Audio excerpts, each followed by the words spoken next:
Topic के ऊपर video. और पिछली वीडियोस में हम लोगों ने करंट इलेक्ट्रिसिटी के न्यूमेरिकल्स पर खत्म किया था और अब हमारा नया टॉपिक होगा जिसमें हम लाइट के बारे में बात करने वाले और लाइट से रिलेटेड कुछ फेनोमेनन होती है, उसका कुछ नेचर रिप्रेजेंट करने वाले कुछ फेनोमेनन्स होती है, वो अपने को स्टडी करना है दोस्तों। जिसमें कि अभी सबसे पहले मैं आपको लाइट के बारे में थोड़ा बहुत इंट्रोडक्शन दूंगा। वैसे तो लाइट के बारे में इंट्रोडक्शन छोटा सा हो नहीं सकता, लाइट अपने आप में बहुत बड़ा टॉपिक है, लेकिन हम उसमें नहीं जाएंगे क्योंकि वो आने वाली बड़ी क्लासेस का टॉपिक हो जाता है। हमारी लोअर क्लासेस में अगर हम बात करें तो लाइट का एक छोटा सा मीनिंग हम पढ़ेंगे और उसके आगे के कुछ टर्म्स पढ़ेंगे जो 9th और 10th को कंबाइन करते हुए मैं बताऊंगा, क्योंकि 9th के कुछ पोर्शन में लाइट के बारे में दिया है और 10th के भी कुछ पोर्शन में लाइट के बारे में दिया है, तो हम दोनों को कंबाइन करते हुए पढ़ाएंगे जिससे कि 9th के बच्चों को भी हेल्प होगी और 10th के बच्चों को भी हेल्प होगी। मेरा उद्देश्य आपको बेसिक कराना है, मुझे बड़ी बड़ी बातें अभी फिलहाल इस टॉपिक पर नहीं करनी है। मेरा काम आपको सिर्फ बेसिक इंट्रोडक्शंस के बारे में है। ठीक है दोस्तों, एक बार फिर हम शुरू करते हैं। अब अपना टॉपिक जो होने वाला है लाइट के ऊपर। अब लाइट की अगर हम बात करते हैं, इसके ऊपर अपने को बात करनी है, तो लाइट क्या है, एक्चुअली लाइट क्या है, इसका जवाब जो मैं आपको दे रहा हूं ये किसी पर्टिकुलर थ्योरी के बेसिस पे नहीं है कि जैसे लाइट क्या है, इसका जवाब अलग अलग साइंटिस्ट ने अलग अलग तरीके से दिया है। कोई कहता है कि लाइट पार्टिकल्स से बना हुआ है, जैसे कि अगर हम बात करें न्यूटन की, तो न्यूटन जो थे उन्होंने अपनी एक थ्योरी दी लाइट को लेकर जिसको न्यूटन्स कॉर्पस्कुलर थ्योरी बोला जाता है। उसके बाद अलग अलग थ्योरीज आती है जिसमें कि अपन हाइजेंस वेव थ्योरी पढ़ते हैं, कई बार आप लोगों को मैक्सवेल्स इलेक्ट्रोमैग्नेटिक थ्योरी पढ़ाई जाएगी, एक आती वेव थ्योरी ऑफ लाइट। तो वैसे तो थ्योरीज बहुत है, लेकिन हमें एक एक थ्योरीज नहीं पढ़नी, क्योंकि मैंने फिर कहा अभी हमारा वो लेवल नहीं है। हमारा इन द सेंस मेरे जो व्यूअर्स जिनको ध्यान में रखते हुए मैं वीडियो बना रहा हूँ, मैं नहीं मानता कि वो अभी उस लेवल पर है, क्योंकि 11th और 12th के बच्चों को हम बता सकते हैं कि भाई ये थ्योरीज थी, इसने ऐसा कहा, उसने वैसा कहा, क्योंकि प्लैंक्स की क्वांटम थ्योरी भी होती है जिसमें वो अलग तरीके से लाइट को डिफाइन करते हैं। तो हमारा वो उद्देश्य नहीं, हमारा उद्देश्य अभी बेसिक पर बात करने की। और अगर बेसिक लेवल पर मैं अगर आपसे बात करूं कि लाइट क्या है, तो लाइट एक इलेक्ट्रोमैग्नेटिक रेडिएशन है, एक इलेक्ट्रोमैग्नेटिक रेडिएशन या इलेक्ट्रोमैग्नेटिक वेव। अब इलेक्ट्रोमैग्नेटिक वेव मतलब क्या, तो ऐसी वेव जिसको प्रोपोगेट करने के लिए, माने कि एक जगह से दूसरी जगह जाने के लिए किसी भी माध्यम की जरूरत ना हो, किसी मीडियम की जरूरत ना हो, बिना मीडियम के भी वो क्या कर सकता है, ट्रैवल कर सकता है। मैंने कहा कि इलेक्ट्रोमैग्नेटिक वेव वो है जिसको ट्रैवल करने के लिए मीडियम की जरूरत नहीं है। मैंने ये नहीं कहा कि इलेक्ट्रोमैग्नेटिक रेडिएशंस के ऊपर मीडियम का फर्क नहीं पड़ता या असर नहीं पड़ता, मैंने ऐसा नहीं कहा। मैंने कहा कि इलेक्ट्रोमैग्नेटिक रेडिएशंस वो होते हैं जिन्हें एक जगह से दूसरी जगह जाने के लिए किसी भी माध्यम की, किसी भी मीडियम की जरूरत नहीं होती है।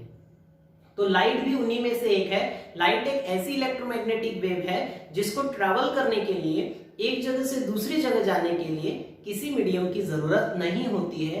और ये वही लाइट है जिसकी वजह से हम ये सारी दुनिया, इतनी सुंदर प्रकृति का आनंद ले पाते हैं, मजा ले पाते हैं। क्योंकि अगर आपको किसी रूम के अंदर मैंने बंद कर दिया और सारे खिड़की दरवाजे बंद कर दिए, वहां पर किसी भी प्रकार का लाइट का सोर्स नहीं है, मतलब जो बल्ब है मैंने बंद करके रख दिए, और उसके बाद मैंने आपको कहा कि आपको उस रूम के अंदर कोई चीज नजर आ रही है क्या, आप कहेंगे बिल्कुल नहीं, आप आंखें होकर भी अंधे हो जाएंगे। मतलब इसका कि आपकी आंखों का महत्व इस लाइट की वजह से ही है। ये जो लाइट हमको मिलती है, जिसका अल्टीमेट सोर्स हमारे पास सन है, sun is the ultimate source of light, या हम ऐसा कह सकते हैं कि stars are the ultimate source of light for all the living beings. तो ये जो लिविंग वर्ल्ड है इसमें लाइट का बहुत ज्यादा महत्व है, क्योंकि हमारी जो नजर है, हमारी जो आंखें हैं, इसमें जो हम सारी दुनिया को देखते हैं, ये रंगीन पूरी दुनिया जो हमारे लिए बनी हुई है, उसमें लाइट ही सब कुछ है। क्योंकि लाइट ना हो तो हम आंखें होकर भी अंधे हो जाएंगे। इसका मतलब दोस्तों लाइट क्या है, लाइट एक इलेक्ट्रोमैग्नेटिक रेडिएशन है जो हमें नजर का आभास देती है, हमें आंखों का आभास देती है, तो वही लाइट है। तो और इसीलिए डिफाइन करते वक्त हम कई बार बोलते हैं कि light is an electromagnetic radiation which produces the sensation of vision, मतलब नजर या फिर सेंस जो है हमें देखने का जो आभास है ये सिर्फ लाइट की वजह से होता है। क्योंकि अगर लाइट ना हो दोस्तों तो हम इस दुनिया को, जितनी रंगीन ये दुनिया है, जितने बेहतरीन ये प्रकृति है, इसका आनंद कभी नहीं उठा पाते। लेकिन अब हम बात करते हैं टॉपिक की, तो डेफिनेशन लिखवाता हूं दोस्तों ताकि आप लोग इन टॉपिक को साथ में याद करते चले, ताकि आपको कभी दूसरे को बताना हो तो आप कैसे उसको एक्सप्लेन करेंगे। ठीक है दोस्तों, तो अगर हो सके तो आप मेरे साथ साथ लिखिए, जिससे कि आपको एक क्लास का माहौल मिले और आपका भी समय बचे, बाद में दोबारा नोट करने के लिए अलग से टाइम ना लगे। तो लाइट क्या है, तो हम लिख सकते हैं light is an electromagnetic, light is an electromagnetic radiation, electromagnetic radiation which produces sensation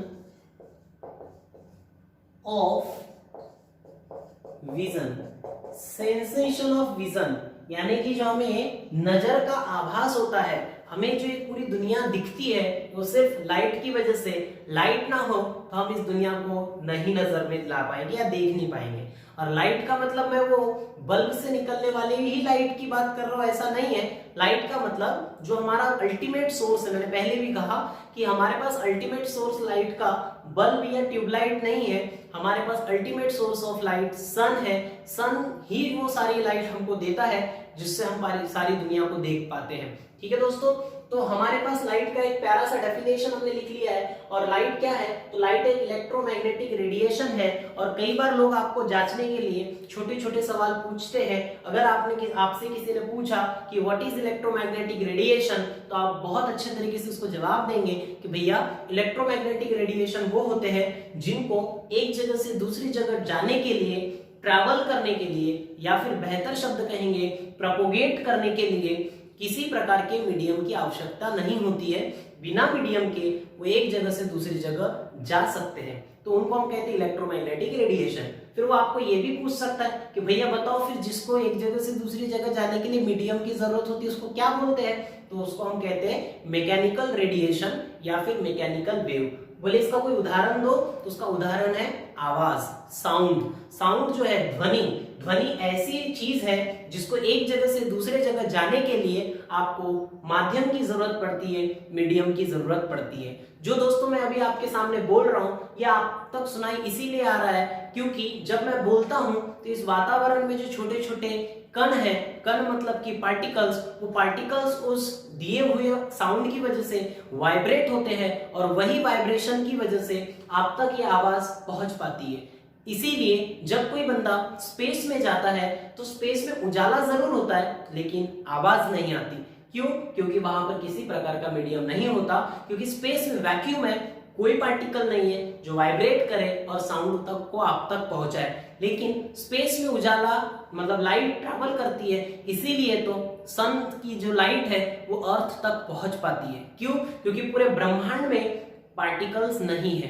अगर हम बात करेंगे हमारी अर्थ है तो अर्थ के कुछ ही एरिया में एक गैसेस का एनवलप है, गैसेस का एक कवच है उसके ऊपर, जिसको हम एटमॉस्फेयर कहते हैं। और अगर यहाँ पे हमारे सन है तो ये जो सन है, सन से, अच्छा मैं यहाँ जो डायग्राम बना रहा हूँ ये are not according to scale, मतलब ऐसा मत बोलिए कि सन इतना बड़ा तो अर्थ तो बहुत छोटी होनी चाहिए, तो मैं ये अकॉर्डिंग टू स्केल मतलब नॉट टू स्केल कह सकता हूँ। ये डायग्राम्स मैं बस एक इमेजिनरी डायग्राम बना रहा हूँ। और इसीलिए अगर ये सन है और ये अर्थ है और ये मैंने ऊपर जो गोला बनाया है गैसेस का एक कवच है, गैसेस का एक एनवलप है, तो आपको पता है कि सन की लाइट अर्थ तक जब पहुंचती है तो आपको पता है कि ये जो इतना हिस्सा है यहाँ कोई मीडियम नहीं है, तो हम लिख सकते हैं नो मीडियम।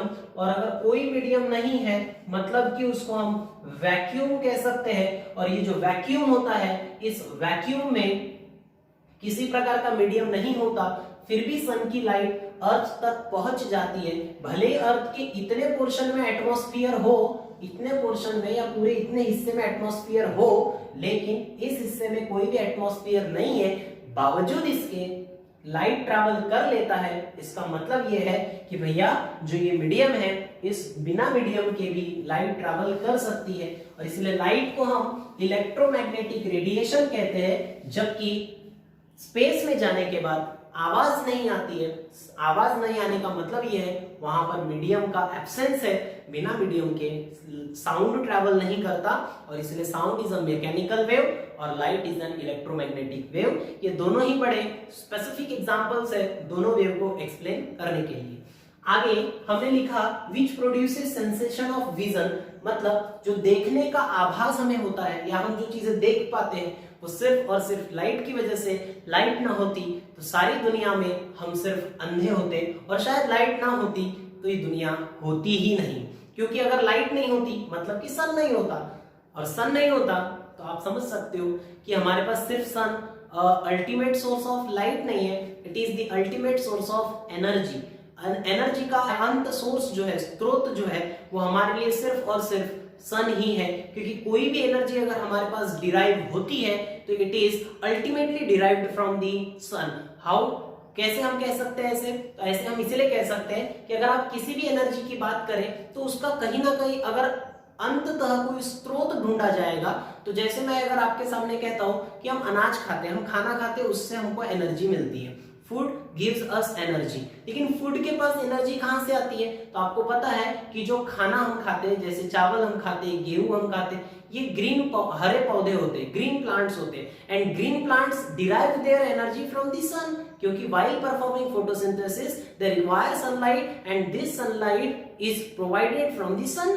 और सन से जो वो सोलर एनर्जी लेते हैं, they convert it into chemical energy, this chemical energy is taken up by the whole living world and that's how they get the energy. लेकिन इस एनर्जी का अल्टीमेट सोर्स अगर हमने पूछा तो सन ही था, और इसीलिए तो जो बड़े बड़े संत लोग हुआ करते थे या होते हैं आज भी, वो लोग, उनको जब ये बात समझ में आ गई कि यार अगर जिन पौधों को खाकर या जिन अनाज को खाकर हम एनर्जी लेते हैं उनको तो सन एनर्जी देता है, तो क्यों ना हम डायरेक्टली एनर्जी सन से ले लें। और इसीलिए वो कई दिनों तक ध्यान में लगे रहते थे, और तब भी वो खाना नहीं खाते थे, फिर भी जिंदा रहते थे, क्योंकि वो डायरेक्ट एनर्जी सन से लेते हैं। तो ये लाइट के बारे में मैंने आपको जस्ट इंट्रोडक्शन दे के रखा है, ताकि आपके दिमाग में जो छोटे छोटे दिमाग में जो सवाल उठते हैं ना, वो आप समझ सको कि ये सब सवालों के जवाब मैं आपको दे रहा हूँ। ठीक है दोस्तों, अब लाइट के बारे में मुझे एक्चुअली में पढ़ाना क्या है? लाइट को लेकर वैसे बहुत सारे उसकी फेनोमेनन है। लाइट को लेकर हम सबसे बेसिक अगर फेनोमेनन की बात करें तो पहले आता है रिफ्लेक्शन ऑफ लाइट,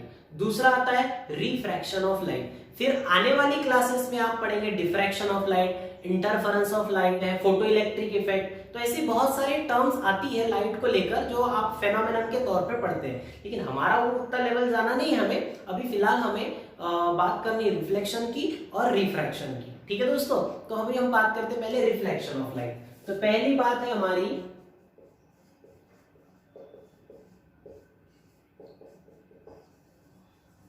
ठीक है दोस्तों, सबसे पहला काम हमारा समझना है रिफ्लेक्शन ऑफ लाइट। दोस्तों देखो, अगर हम बात करें रिफ्लेक्शन ऑफ लाइट तो होता क्या है? अगर मान के चलिए मेरे पास एक सरफेस है, ये एक मैंने सरफेस बना के रखी है, ऐसी हॉरिजॉन्टल सरफेस बना के रखी है, जिस सरफेस को मैंने एक तरफ से पेंट करके रखा है। पेंट करना मतलब कि एक प्रकार की कोटिंग चढ़ा के रखी है, जिससे कि दूसरी सरफेस जो है बड़ी चिकनी सरफेस है। चिकनी सरफेस मतलब बड़ी सॉफ्ट है, बड़ी स्मूथ है। ऐसी सरफेस के ऊपर अगर मैंने टॉर्च लिया और उसके ऊपर लाइट को फॉल किया, जैसे उसके ऊपर लाइट फॉल होती है तो जिस पॉइंट पे वो फॉल होती है उस पॉइंट को हम कहते हैं पॉइंट ऑफ इंसिडेंस।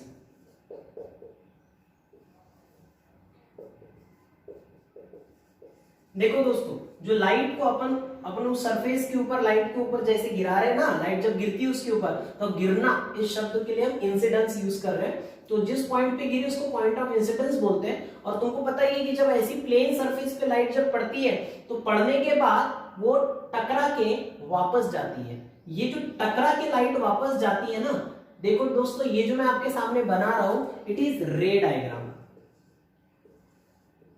ये है ray diagram. And any ray get its meaning from this arrow. बिना एरो के रे का कोई मीनिंग ही नहीं, रे ही नहीं होती बिना एरो के। और इसीलिए जब रे डायग्राम बनाते हैं ना, तो बहुत से लोग ये सब बना लेते हैं, एरो ही नहीं बनाते। और अगर ऐसा होता है तो ये गलत हो जाएगा दोस्तों, ठीक है।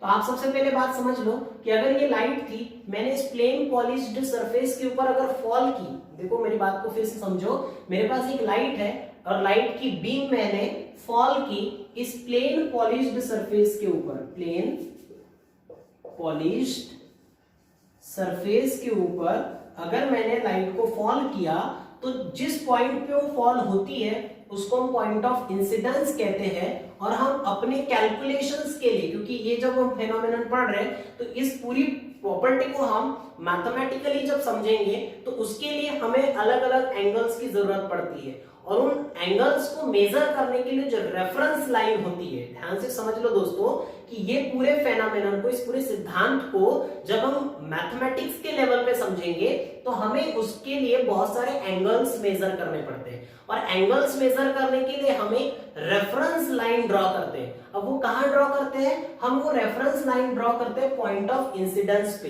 पॉइंट ऑफ इंसिडेंस क्या होता है? जहां पे लाइट गिरती है, जिस जगह पे लाइट पड़ती है उस पॉइंट को हम कहते हैं पॉइंट ऑफ इंसिडेंस, और उस पर एक रेफरेंस लाइन ड्रॉ करते हैं। और वो रेफरेंस लाइन जो होती है वो सरफेस के ऊपर परपेंडिकुलर होती है। मैंने क्या कहा कि ये जो रेफरेंस लाइन है, रेफरेंस लाइन का काम ये है कि अलग अलग एंगल को मेजर करने के लिए हमने एक रेफरेंस लाइन ड्रॉ करके रखी है जो सरफेस के ऊपर परपेंडिकुलर है, और वो परपेंडिकुलर होने की वजह से उसका नेचर जो है वो परपेंडिकुलर है, और इसलिए उसको हम नॉर्मल कहते हैं। नॉर्मल का मतलब कि जो परपेंडिकुलर हो, जो सरफेस के साथ 90 डिग्री का एंगल बना रही हो, उसको हम कहते हैं नॉर्मल। और फिर जब लाइट ऐसे आती है, पॉइंट ऑफ इंसिडेंस पे फॉल होती है और उसके बाद टकरा के वापस चले जाती है। मेरी बात को समझिए, टकरा के वापस चले जाती है।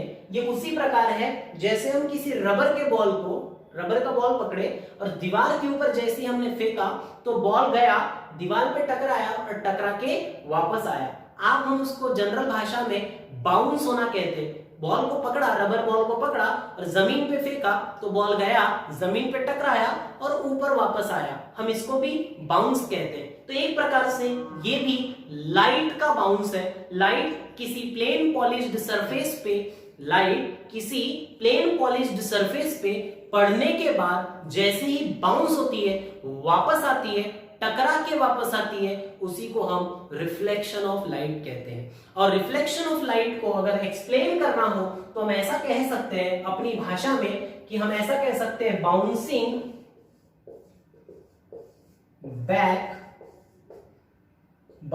Back of light when it strikes the plane polished surface. It is known as reflection of light.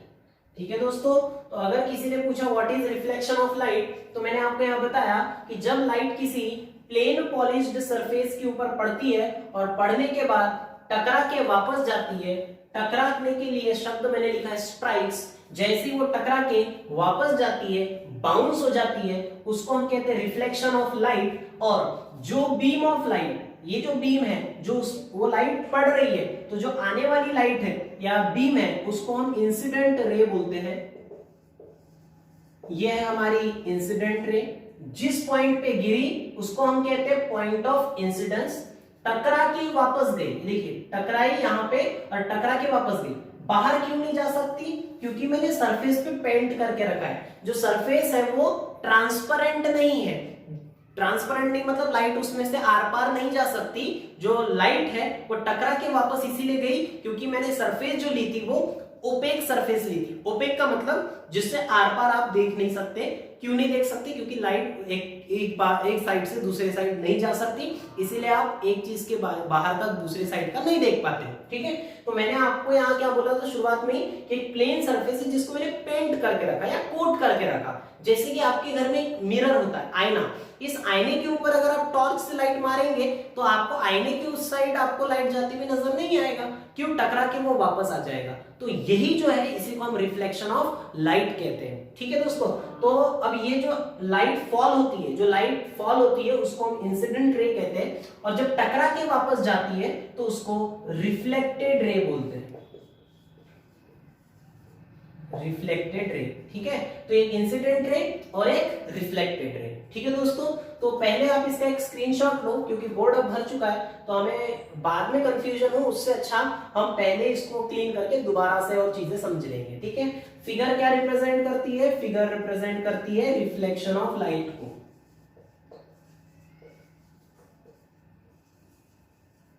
ठीक है दोस्तों, तो रिफ्लेक्शन ऑफ लाइट का एक आप पूरी तरीके से स्क्रीनशॉट ले लो, बाद में जरूर नोट कीजिए।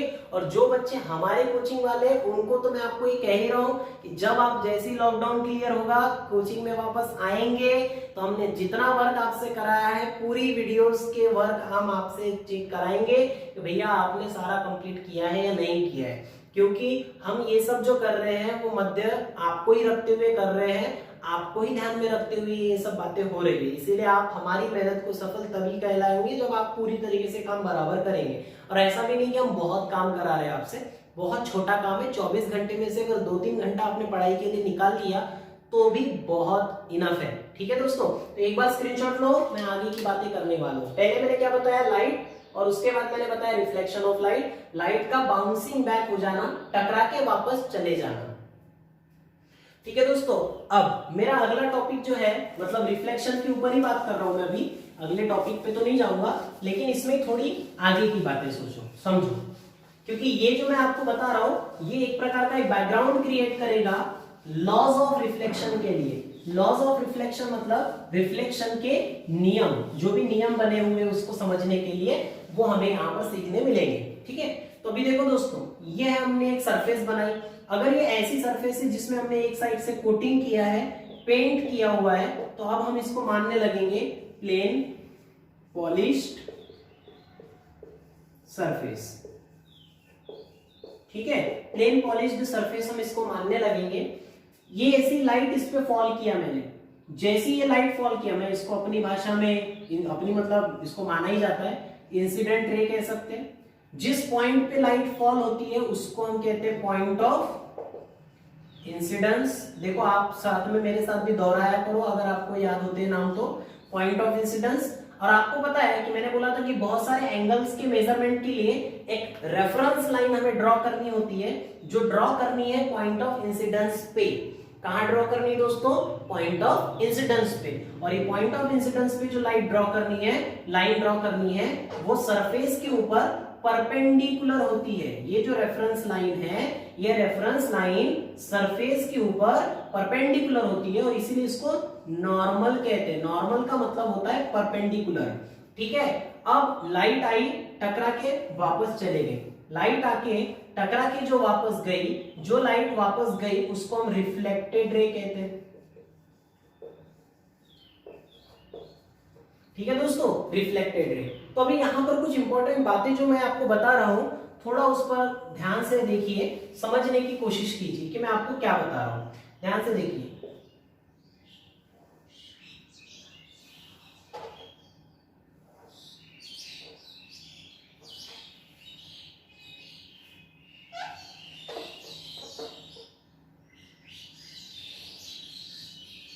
ठीक है दोस्तों, तो ये डायग्राम मैंने जिस तरीके से बनाई है, ये इंसिडेंट रे है, ये रिफ्लेक्टेड रे है जो हमने यहां पर बना के रखी है।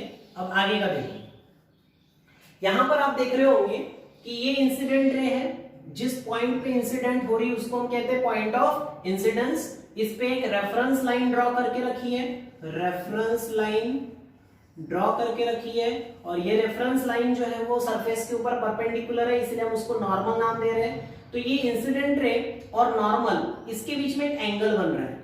ठीक है, इंसिडेंट रे और नॉर्मल, इसके बीच में मैं एंगल बन रहा है, उसको आई से रिप्रेजेंट कर रहा हूं। आई का मतलब क्या होता है तो मैं साथ ही साथ बताते चलूंगा। एंगल आई का मतलब होता है angle of incidence. Angle of incidence बोलते हैं दोस्तों। फिर ये जो रिफ्लेक्टेड रे दिख रही है आपको, ये रिफ्लेक्टेड रे नॉर्मल के साथ एक और एंगल बना रही है। ये देखो, ये रिफ्लेक्टेड रे ये भी एंगल बना रही है। इसको हम बोलते हैं आर। आर का मतलब दोस्तों, फिर समझाते हुए चलता हूं, आर का मतलब है एंगल ऑफ रिफ्लेक्शन।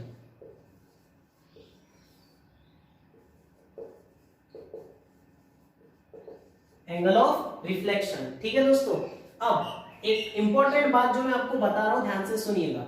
नॉर्मल और सरफेस, ध्यान से समझिए, नॉर्मल और सरफेस इनके बीच में एंगल कितना होता है? आप जवाब देंगे 90 डिग्री का। सर 90 डिग्री का एंगल होता है, इसीलिए तो उसको हम नॉर्मल कहते हैं, बिल्कुल कहते हैं। लेकिन अगर मैं आपको कहूं कि बताइए कि ये नॉर्मल और इंसिडेंट रे के बीच में कितना एंगल होता है, तो क्या आप इसका जवाब दोगे? क्या नहीं, क्योंकि भैया वो कितना भी हो सकता है, वो डिपेंड करता है कि भाई वो एक्सपेरिमेंट करने वाला कितने एंगल से लाइट को फॉल कर रहा है। तो ये अपने हिसाब से वैल्यू आई के डिसाइड होती है। लेकिन जब रिफ्लेक्शन की बात आती है या उसके लॉज की बात आती है, लॉज ऑफ रिफ्लेक्शन की अगर मैं बात करूं, तो सबसे पहला लॉ यही होता है कि भैया angle of incidence is equals to angle of reflection. Angle of incidence is equals to angle of reflection. मतलब कि जितने एंगल पे लाइट फॉल होती है उतने एंगल पे वो रिफ्लेक्ट होती है। ये पहला लॉ है। मुश्किल तो है नहीं, बड़ा सिंपल सा लॉ है, तो आपको मैंने सिंपल वे से बता दिया कि incident ray is angle of incidence is equal to angle of reflection. अब एक और बात मैं आपको जो बता रहा हूं, एंगल ऑफ इंसिडेंस किसके बीच का एंगल है? एंगल ऑफ इंसिडेंस नॉर्मल और इंसिडेंट रे के बीच का एंगल है। एंगल ऑफ रिफ्लेक्शन किसके बीच का एंगल है? रिफ्लेक्टेड रे और नॉर्मल, इनके बीच का एंगल है। ठीक है दोस्तों। अब मैं एक और तीसरा एंगल आपको समझाने जा रहा हूं, जिसको मैं आपको बड़े इंपॉर्टेंट वे से समझाने की कोशिश करूंगा, glancing angle. Glancing angle, glancing angle क्या होता है समझो। ये इंसिडेंट रे है, ये इंसिडेंट रे और ये जो सरफेस है, इंसिडेंट रे और ये जो सरफेस है, ये इनके बीच में एक एंगल बन रहा है। इसको अपन जी से रिप्रेजेंट करेंगे। ये जो जी है इसी को बोलते हैं ग्लांसिंग एंगल। ठीक है दोस्तों। आप छोटी छोटी डेफिनेशंस अपने याद रखने के लिए बता ही सकते हो कि what is angle of incidence?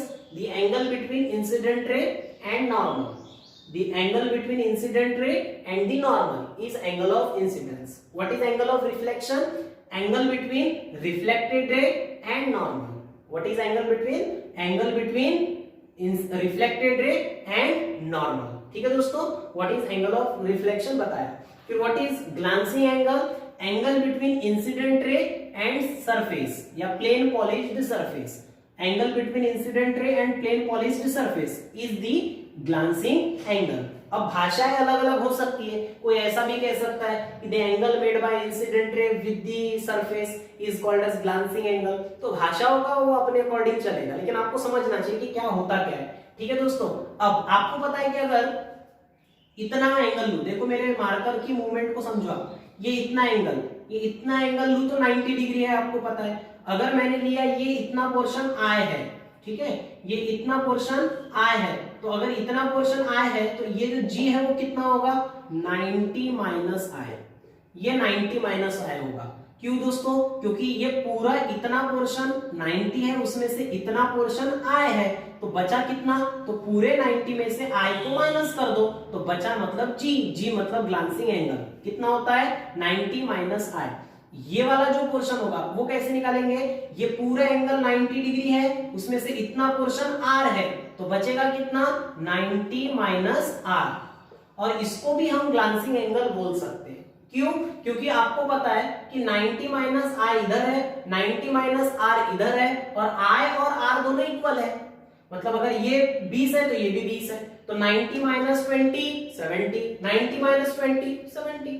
अगर मैंने कहा आई जो है 45 है तो आर भी 45 होगा। कैसे बोल रहे हो सर? अरे लॉज ऑफ रिफ्लेक्शन में यही तो बताया गया कि angle of incidence is equals to angle of reflection. तो पहला लॉ क्लियर है। और ये ग्लांसिंग एंगल कैसे निकालते हैं मैंने आपको ये इसलिए बताया क्योंकि आने वाले टाइम पे मैं आप लोगों को जो क्वेश्चन आते हैं, जो 10th में जनरली बोर्ड में क्वेश्चन आता है फिल इन द ब्लैंक के लिए या मल्टीपल चॉइस क्वेश्चन के लिए, इनमें से एक क्वेश्चन बड़ा कंफ्यूज करता है। इंसिडेंट रे का एंगल पूछा जाता है, मतलब एंगल ऑफ इंसिडेंस पूछा जाता है, लेकिन कभी एंगल सरफेस के साथ दिया जाता है और कभी एंगल नॉर्मल के साथ दिया जाता है। अगर इंसिडेंट रे का एंगल नॉर्मल के साथ दिया हुआ है तो वही एंगल ऑफ इंसिडेंस है, लेकिन अगर इंसिडेंट रे का एंगल सरफेस के साथ दिया हुआ है, इंसिडेंट रे का एंगल सरफेस के साथ दिया हुआ है तो वह एंगल ऑफ इंसिडेंस नहीं होता, फिर वो निकालना पड़ता है और इसलिए भाषाएं समझनी पड़ती है, वो मैं आपको आने वाले समय में बता दूंगा। लेकिन आप पहले समझ लो कि ऐसा कुछ तो भी कैलकुलेशन करना पड़ता है, ठीक है। पहला लॉ हो गया angle of incidence is equals to angle of reflection.